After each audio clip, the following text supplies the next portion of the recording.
असांजो पाणी कढियो ॾिनो वञे, असांजो जेको कट हयो वञे, हिन जो पाणी निकाल कयो वञे त महिरबानी थींदी। डीसी साहब खे चऊं था, अर्ज़ु करियूं था त इहो पाणी जेको कटण आहे असांखे आज़ाद कयो वञे। जिला सांगड़ की तहसील खिपरो में बरसाती पानी न निकालने के खिलाफ गांव वालों का एहतजाज।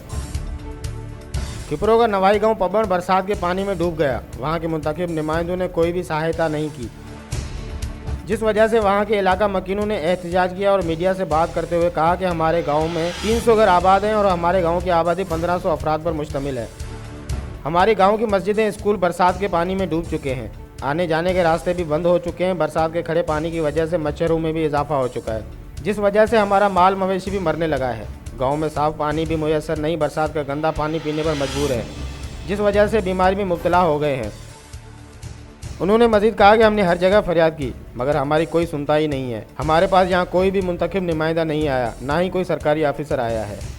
उन्होंने हुकूमत सिंध से मुतालबा किया है कि हमारे गांव से पानी को निकाल दिया जाए, बदीगर सूरत एहतजाज का दायरा वसी कर देंगे। HRJDO न्यूज़ से फ़िलहाल इतना ही। मज़ीद खबरों और अपडेट के लिए देखते रहें HRJDO न्यूज़।